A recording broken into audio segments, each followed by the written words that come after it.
So I thought today we would have a quick look at the tower.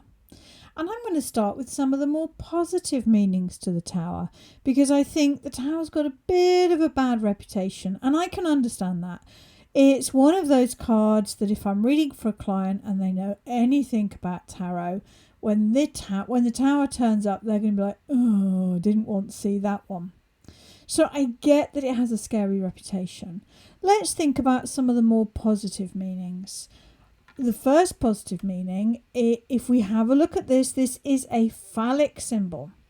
And we have the lightning here, which can be the hand of God, the quickening, the energy coming in. I have seen the tower mean a great sex life, sexual chemistry, and perhaps more specifically, conception.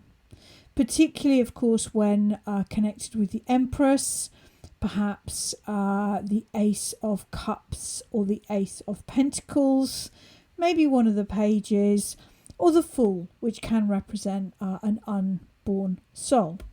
So, if this is coming up in a relationship spread, yes, it can mean arguments, and you're going to have to tune in to see if it means arguments or a great sex life, or take precaution if you don't want babies, because I've seen it mean all three of those.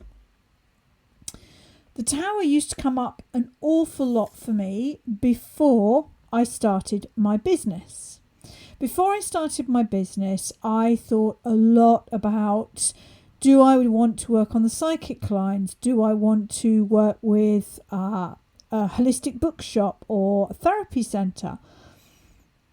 And it seemed easier to get my gig going if I collaborated with an existing business. But whenever I thought about doing that, I would get the moon. And here we have two towers. Now, to me, they really are of the same building as our tower. I know there are differences, but I'm going to argue there's more similarities than differences. And to me, the big noticeable thing about the tower is we can't see a door, a drawbridge, or any way in or out. And we have the same sort of feeling here. There is no obvious way in or out of these towers. Now, the moon can represent fear, because this crayfish here, Arthur Waite says that represents primal fear. And when I was reading for myself, I got the impression that it would be a fear-based decision to work with a psychic line or another organised established business, and that at some point I would come to a tower moment where I would have to break free of that business relationship, which would almost be harder than starting on my own. And that's the main reason why I started my business just as I am now, with some business cards in local shops. At that point, I only saw people in person. In fact, I even saw my first clients in my own lounge.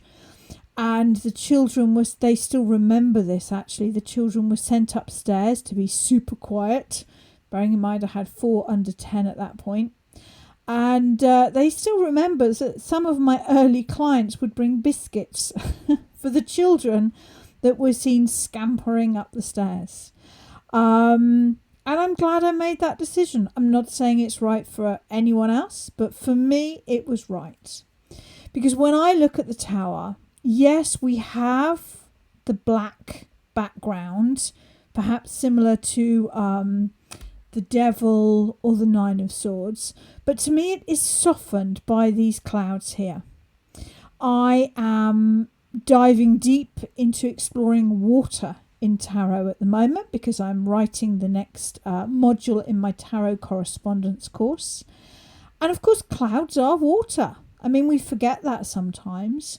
And water often softens a card in tarot. If perhaps we think about the 10 of Swords with the water in the background, or the 8 of Swords with the water.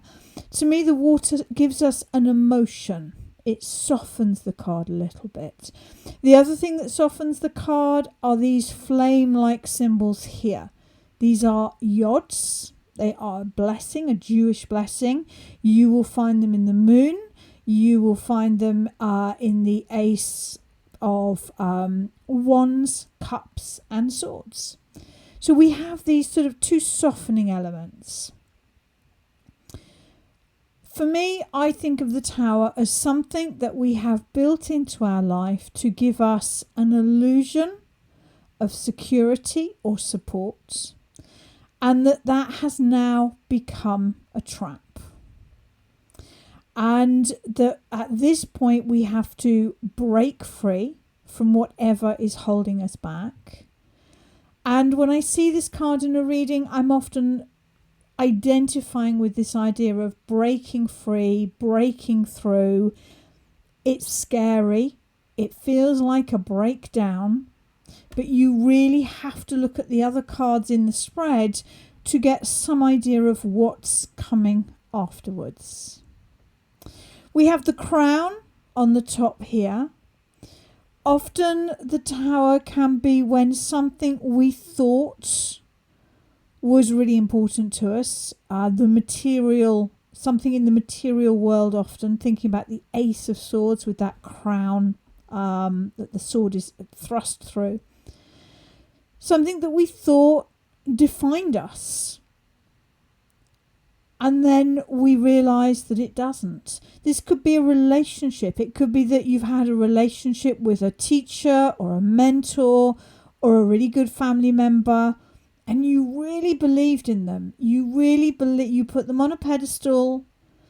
You based maybe your personal ethics or who you are in your relationship with this other person, and then you realise then that they're only human.